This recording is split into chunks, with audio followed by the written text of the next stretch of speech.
E eu falo que tudo tem um lado bom, igual com o TDAH tem essa questão do hiperfoco, que você também consegue ser uma pessoa que produz muito, que é muito criativo.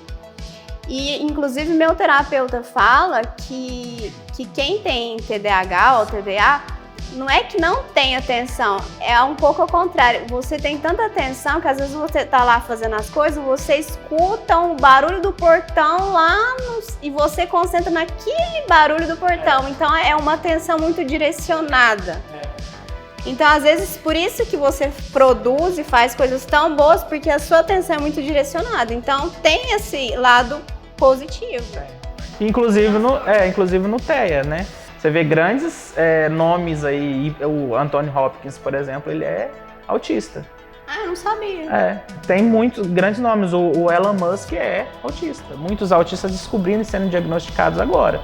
Exato. Tem autista de 38, 40 anos recebendo diagnóstico agora. Esses dias eu vi um vídeo de um pai autista que descobriu o autismo dele primeiro que do filho dele.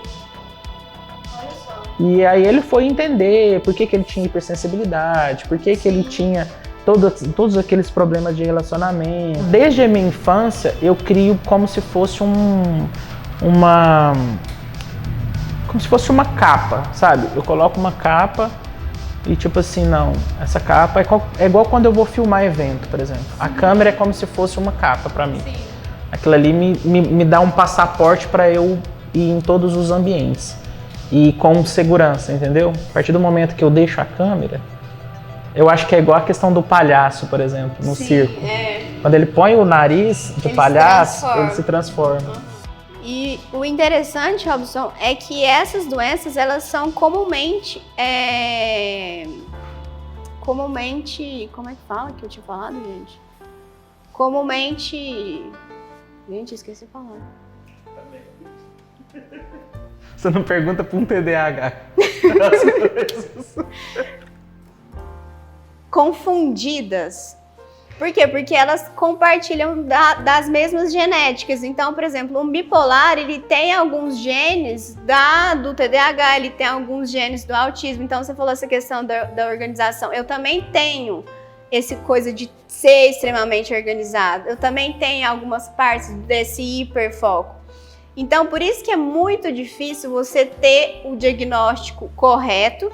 E mais difícil ainda, eu acho, é as pessoas procurarem ajuda para ter esse diagnóstico. Porque quando você tem um transtorno psicológico, você sofre de uma tristeza ou uma angústia, normalmente as pessoas, elas procrastinam aquilo. Elas acham que é normal, elas acham que é da vida. Ah, não, eu tô com um problema na família, ou eu tô sem dinheiro, a vida tá difícil. Elas associam, né? Isso, e elas acham que é normal.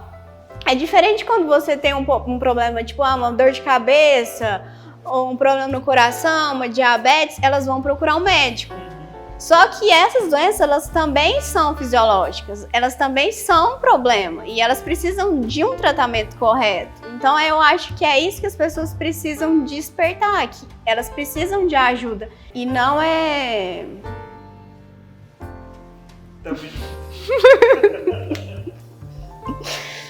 E não é só... Véi, deu branco. Normalmente, quando a gente fica perto de TDAH, acontece isso. Acho que igual CC pega. Mas eu acho que não é só essa questão de entender que é da superficialidade, né? Sim, eu acho que muitas das pessoas, as pessoas falam assim, ah, não. Existe muito uma confusão também da questão de depressão com o estado, né? Às vezes a pessoa tá triste, ou às vezes a pessoa tá passando por um momento difícil e ela se autodiagnostica, né? Que às vezes as pessoas de fora também estigmatizam o problema do tipo assim, ai, você tem que ser forte, seja maior que isso, saia da cama, resolva a sua vida. Que também, quando você tem um problema do tipo do bipolar, que é um transtorno de uma resposta neurológica, então é como se os seus neurônios eles não funcionassem normalmente. Não é uma coisa que depende de mim querer mandar no meu cérebro. Simplesmente meu cérebro ele não funciona da maneira como ele deveria. E durante muito tempo eu recebi um diagnóstico errado. eu recebi o diagnóstico de borderline, que borderline é um transtorno de personalidade. E quando é um transtorno de personalidade, é algo que não é fisiológico, é algo que você trata com terapia, enfim. Já o bipolar é um transtorno de humor. Então ele vai da mania, hipomania, para depressão. Então, no momento eu posso estar extremamente produtiva, extremamente alegre, e em outro momento eu posso estar extremamente depressiva. Então, por isso que eu tô falando, aproveite, brincadeiras à parte. E aí, quando eu descobri isso recentemente, foi esse ano,